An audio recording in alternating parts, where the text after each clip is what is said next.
Nous avons décidé de révéler la vérité, ce que nous connaissions, la vérité que je connais moi sur M. Mahdi Ghazal. À partir du moment où il dit que nous sommes des harkis, que lui c'est un moudjahid, à la suite de cette émission, Saïd Mesdela m'appelle. Notre confrère Saïd Mesdela, M. Mahdi Ghazal dément avoir rencontré Abdou Samal, il dément avoir rencontré Xavier Driancourt.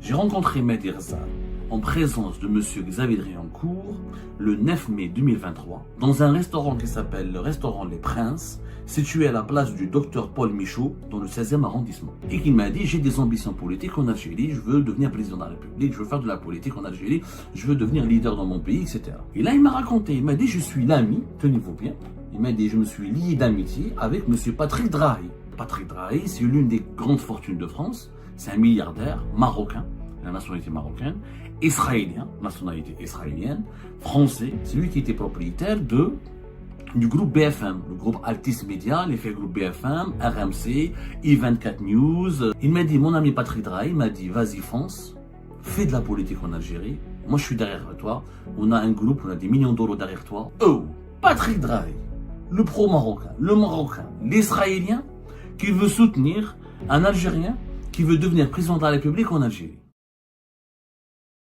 Rappel, c'était en septembre 2024, c'est une discussion de Mahdi Ghazal avec des influenceurs algériens. Ce ne sont pas les mêmes influenceurs qui ont été arrêtés et persécutés, et mis en prison, emprisonnés ou incarcérés ou placés sous contrôle judiciaire sous enquête par les autorités françaises. Ce sont d'autres influenceurs qui pour le moment ne font pas l'objet d'une enquête, mais vous savez très bien, ce sont des influenceurs pro-régime algérien et quand on est partisan de la même cause et des mêmes intérêts, on se connaît notamment sur les réseaux sociaux. Voilà ce que dit M. Mahdi Ghazal.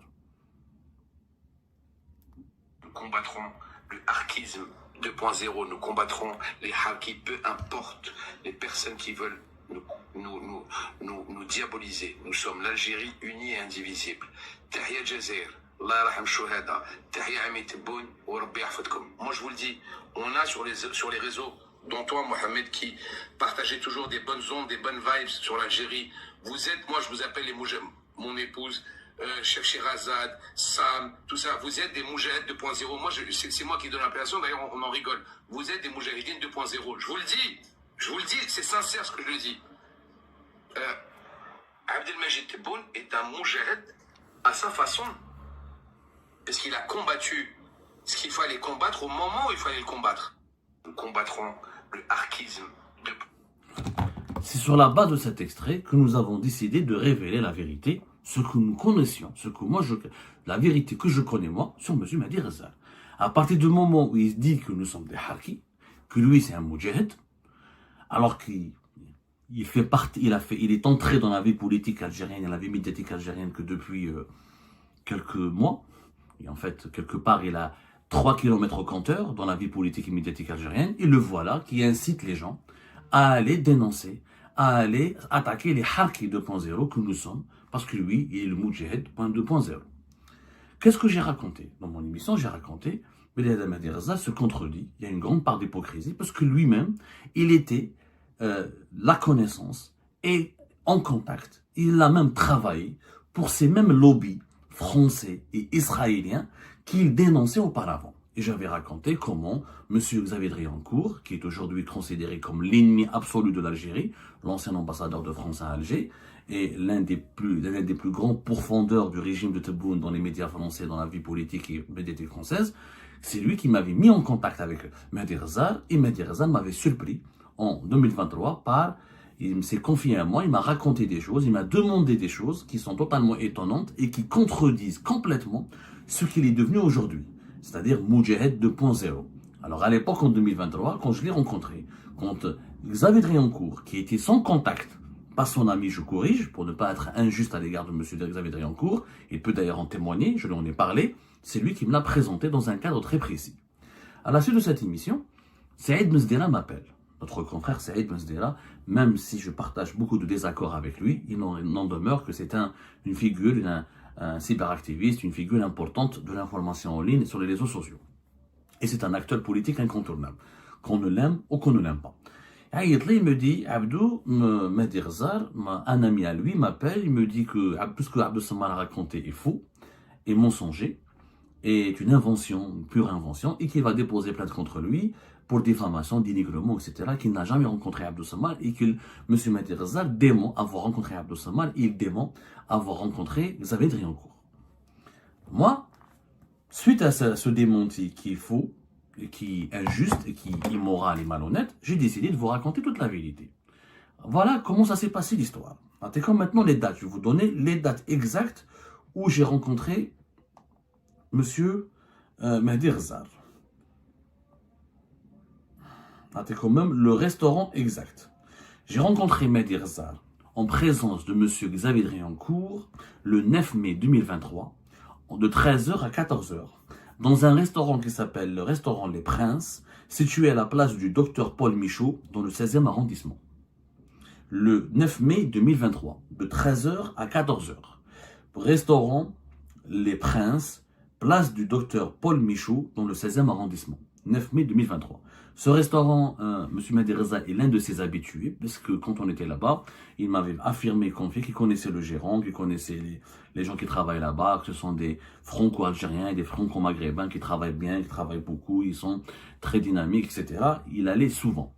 D'ailleurs, la preuve qu'il allait souvent, avant de me rencontrer, moi, Abdou Samad, le 9 mai 2023, avec Xavier Driancourt, M. Mehdi Ghazal a rencontré Xavier Driancourt au mois de mars.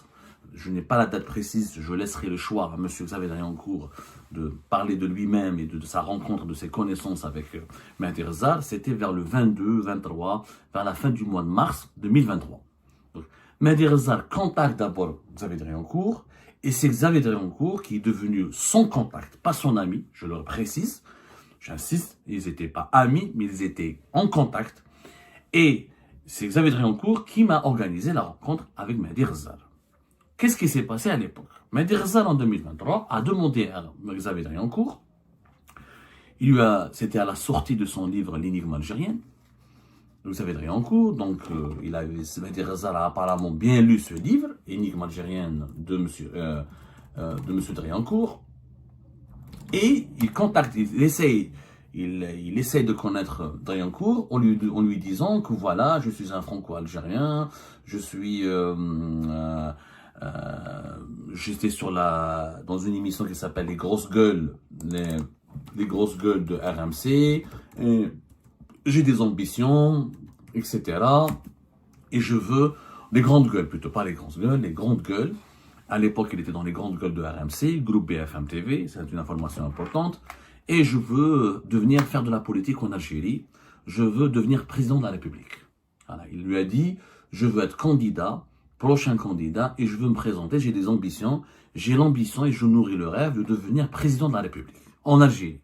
Alors que lui, il vivait en France, c'est le fils d'un diplomate, d'un ancien consul et ambassadeur algérien, originaire d'Alger, je crois, de Bière. Il a fait quelques entreprises ici, dans la restauration, dans la réparation des voitures. Et il a commencé à se faire connaître sur les grandes gueules. Et du jour au lendemain, il veut devenir président de la République. Bon, Mehdi Ghazal, en 2023, Xavier Driancourt était aussi l'ennemi déclaré du régime algérien. Xavier Driancourt était diabolisé par Tebboune, par ses médias, par ses relais, par la presse algérienne.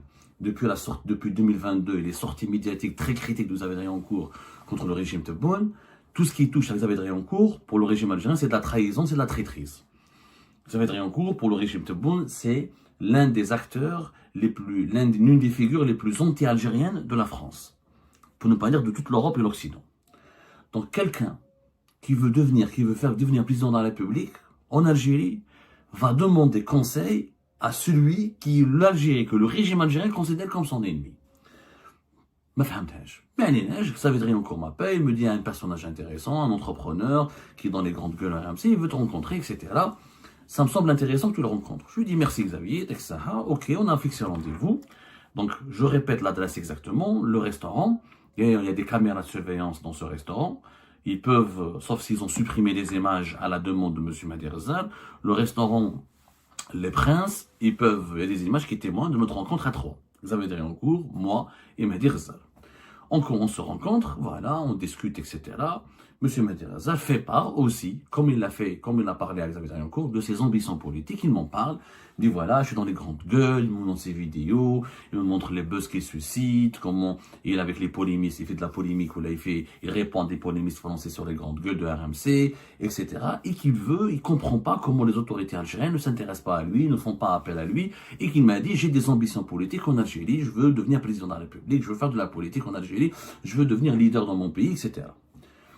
Moi, je lui ai dit, tu veux faire comme un Rachid Nekez, apparemment. Mais Rachid Nekez, ça a fini très mal pour lui. Il m'a dit, non, moi, je suis pas populiste comme Rachid Nekez, je suis pas un idiot comme Rachid Nekez. Rachid Nekez, c'est du populisme, c'est du buzz, moi, j'ai du fond, etc., etc. Je discute avec lui, j'essaie de comprendre ses intentions. Il dit qu'il n'est pas Rachid comme Rachid Nekez, sauf que Rachid Nekez, quand tu lui parles, il a un projet. C'est vrai que Rachid Nekez est quelqu'un de très particulier, de très atypique. C'est vrai qu'il a de 2014 à 2020, 2021, il nous a habitués à des sorties, à des actions, des initiatives très loufoques et extravagantes, mais Rachid Nekez, il a un fond. Il a créé un livre, quand tu parles avec lui, il a un programme, il a une vision économique, etc. Quand j'ai commencé à discuter avec Madame Adirza, il n'a pas de vision, n'a pas de programme, n'a pas d'idée. Mais à part qu'il faisait le buzz sur les grandes gueules. Et à ce moment-là, j'essaie de le comprendre. Je lui dis, il y a le personnage. Je lui dis, toi, entrepreneur en France, tu as de l'argent, tu es célèbre dans une télévision française, pourquoi tu t'intéresses à l'Algérie? Je ne comprends pas. Moi, c'est le pays de mes origines, mes parents, moi, je suis une grande famille de diplomates, de moudjahidines, ou je sais pas quoi. Mais pourquoi à ce moment-là, tu te réveilles, tu découvres que tu veux faire de la politique en Algérie? Et ensuite, c'est là où j'ai commencé à tiquer, parce que qu'est-ce qu'il m'a demandé? Il m'a demandé, est-ce que tu peux me faire rencontrer des personnalités ou des personnages influents en Algérie, comme les services secrets algériens? Comme il sait que j'ai des sources au sein du régime algérien, il s'est intéressé à mes sources, il m'a demandé de lui organiser des rencontres. Tu veux rencontrer les services secrets algériens, dans quel but? Il m'a dit pour leur expliquer mon projet, ma démarche, je peux servir l'Algérie, je peux aider l'Algérie. Pour le moment, c'était légitime. Moi, je pensais au début, c'est bon, c'est quelqu'un d'intéressant, d'entrepreneur, qui fait des médias en Algérie, il peut servir notre pays, l'Algérie, pourquoi pas? Mais après, je lui demande, je lui dis, mais c'est Rzal, comment t'as pu rentrer dans les grandes gueules? Qui est une émission quand même élitiste, etc., très populaire, etc. Et là, il m'a raconté, il m'a dit, je suis l'ami, tenez-vous bien, il m'a dit, je me suis lié d'amitié avec M. Patrick Drahi. Patrick Drahi, je connais. Allez-y lire Patrick Drahi, c'est l'une des grandes fortunes de France, c'est un milliardaire marocain, la nationalité marocaine, israélien, nationalité israélienne, français, parce qu'à l'âge de 15 ans, il a quitté le Maroc à Casablanca, c'est un juif marocain qui a quitté avec ses parents le Maroc à l'âge de 15 ans pour vivre en France. Il a la nationalité israélienne, marocaine, portugaise, ou une nationalité italienne d'un pays des États des Caraïbes, et il réside en Suisse. C'est lui qui était propriétaire, jusqu'à juillet 2024, c'est lui qui était propriétaire du groupe BFM, le groupe Altis Media, l'effet groupe BFM, RMC, I24 News, et plusieurs chaînes de télévision. Il était actionnaire aussi de plusieurs magazines comme l'Express, Libération. C'était un mania de la presse et un mania des affaires parce qu'il a fait son argent dans les télécommunications. Sauf que Patrick Drahi, quand on est ami de Patrick Drahi, c'est pas vraiment l'Algérie vers laquelle on doit s'intéresser. Parce que Patrick Drahi, c'est le Maroc, c'est Israël. Et en 2023, au moment où Mehdi Ghazal s'intéressait à l'Algérie, il voulait faire de la politique en Algérie, devenir président en Algérie, les relations étaient extrêmement mauvaises, très tendues, entre l'Algérie et le Maroc.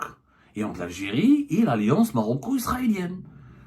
Mais comment t'as connu Patrick Drahi? Patrick Drahi, c'est un milliardaire. Je sais pas, c'est comme tu connais, c'est comme si en Algérie, tu croises quelqu'un qui a quelques petites entreprises, il dit, moi je suis l'ami de c'est une fortune, c'est 4 milliards de dollars. Patrick Drahi, c'est une dizaine de milliards d'euros de fortune. C'est vraiment une grosse fortune. Il m'a raconté une histoire. Il m'a dit, moi j'avais une querelle sur un procès, sur un terrain, dans un coin de Paris. Lui, il avait ses avocats, moi j'avais mes avocats, et on s'est disputé. À la fin, j'ai gagné ce procès. Lui, il a voulu connaître la personne qui a gagné ce procès-là contre lui, parce qu'il perd très très peu de procès, il est très puissant, il a beaucoup d'argent, il a les meilleurs avocats du monde. Il a voulu me connaître, je lui ai dit que j'étais algérien, etc. On a sympathisé, on est devenus amis, et c'est lui qui lui a permis d'aller dans les grandes gueules. Donc, imaginez ma position. J'étais en face de quelqu'un qui veut devenir président de la République en Algérie, mais qui est ami avec Patrick Drahi. Je lui ai dit, mais Patrick Drahi, l'Algérie ne connaît pas RMC. C'est vrai que tu es connu ici en France, mais en Algérie, on ne te connaît pas. Si tu veux être connu en Algérie, il faut créer un média, une télévision. En Algérie, faire connaître, faire des activités pour l'Algérie, en faveur de l'Algérie, auprès du public algérien, qui a des attentes et une perception différente que le public français. Il m'a dit non, moi c'est pas un problème, je peux créer une télé, c'est pas ça le problème, il me faut le réseau, il me faut connaître les décideurs, et je veux connaître les gens, les services secrets, des gens de l'armée, des gens du pouvoir, pour savoir comment je peux traiter avec eux, etc., etc., etc. On m'a dit, il me dit une phrase qui m'a frappé, et ça m'a choqué. Il me dit, moi, Patrick Drahi, mon ami, il me l'a dit textuellement. Et je défie M. Mehdi Mrazab de me démentir. Je n'ai pas enregistré cette conversation, je refuse de faire ce genre de pratique. Mais la réunion, mon entrevue avec lui, elle a eu bien eu lieu ce jour-là. Je vous ai donné le lieu, l'adresse exacte. Il m'a dit, mon ami Patrick Drahi m'a dit, vas-y fonce, fais de la politique en Algérie, moi je suis derrière toi, on a un groupe, on a des millions d'euros derrière toi, on a un groupe qui pèse lourd, BFM TV à l'époque, et les grandes, tu as une émission qui est vue par plus de 2 millions de personnes, mais les grandes gueules, on te soutient. Oh, Patrick Drahi, le pro-marocain, le marocain, l'israélien, qui veut soutenir un Algérien qui veut devenir président de la République en Algérie. Là, je me suis dit, Hadad Mehdi Mrazab ne peut être qu'opposant. Là, j'ai pas porté un jugement de valeur. Il est ami avec Patrick Drahi. Patrick Drahi lui dit, fais de la politique en Algérie, fonce, nous on te soutient avec l'argent et les réseaux. أنا قلت هذا بالك c'est un Algérien pro-Occident,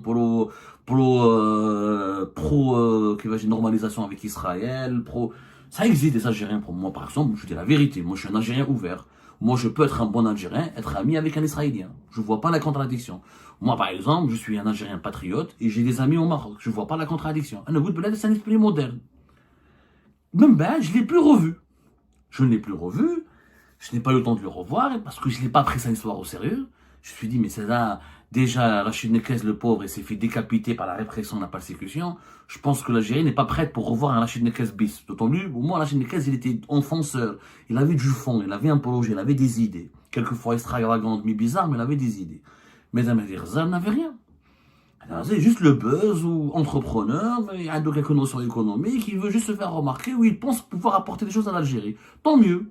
Mais le fait Patrick Drahi derrière ou BFM, la vérité, j'ai trouvé ça bizarre.